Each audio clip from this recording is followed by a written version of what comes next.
Welcome to this special press conference on Operation Sindoor. We will begin with opening statements by the three senior officers to my right here, who have been directly overseeing operations during Operation Sindoor. We have Lieutenant General Rajiv Ghai, Director General Military Operations, who will cover the aspects related to land domain.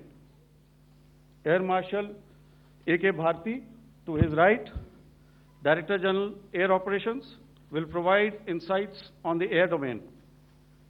And to my right is Vice Admiral A.N. Pramod, Director General Naval Operations, who will cover aspects on maritime domain. Following their briefings, we will move on to the question answer session. I now request the DGMO to commence the opening brief.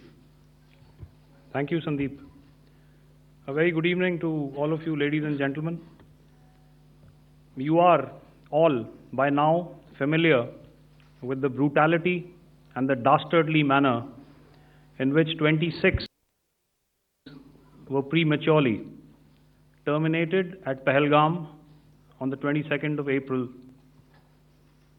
When you combine those horrific scenes and the pain of the families that the nation witnessed with numerous recent terrorist strikes on our armed forces and defenseless civilians, we knew that the time had arrived to make yet another compelling statement of our resolve as a nation. Operation Sindoor was conceptualized with a clear military aim to punish the perpetrators and planners of terror and to destroy their terror infrastructure. What I do not state here, of course, is the often stated determination of India and its intolerance to terror.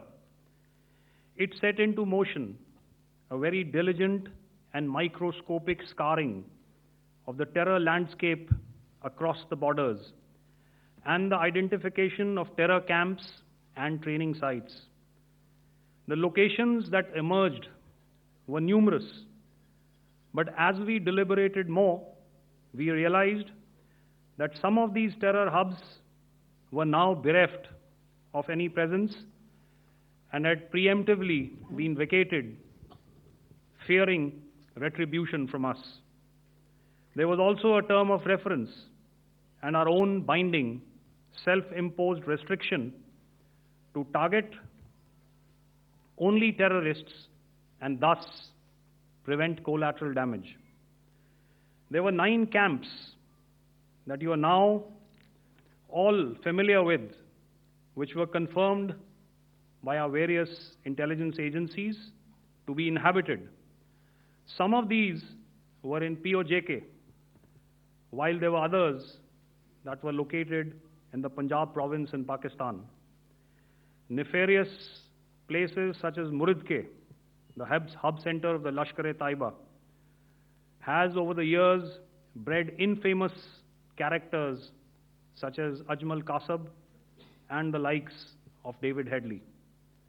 What followed was a careful scrutiny of each of these sinister locations, their layout, configuration, even the type of construction in each structure, and the terrain obtained around these.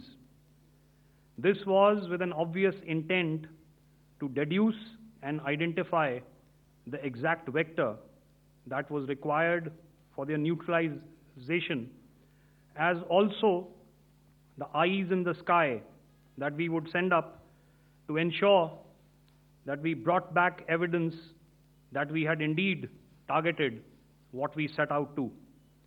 The precise images of these engagements on that fateful and historical night have already been showcased during the first press statement on the 7th of May that was helmed by our Foreign Secretary.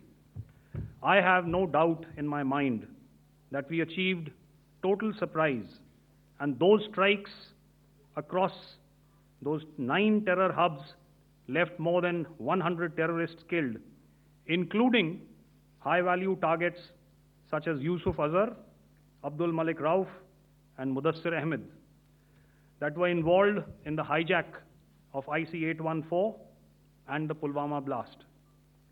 The line of control was also violated soon after by Pakistan, and the erratic and rattled response of our enemy was apparent from the number of civilians, inhabited villages, and religious sites such as Gurudwaras that were unfortunately hit by them, leading to a sad loss of lives. The Indian Air Force played a major part in these strikes by engaging some of these camps, and the Indian Navy provided wherewithal in terms of precision munitions. The Indian Air Force obviously had their assets up in the sky, and I will here request Air Marshal Bharti, the Director General of Air Operations, to detail for you the methodology that the men in blue adopted to successfully manifest this mission.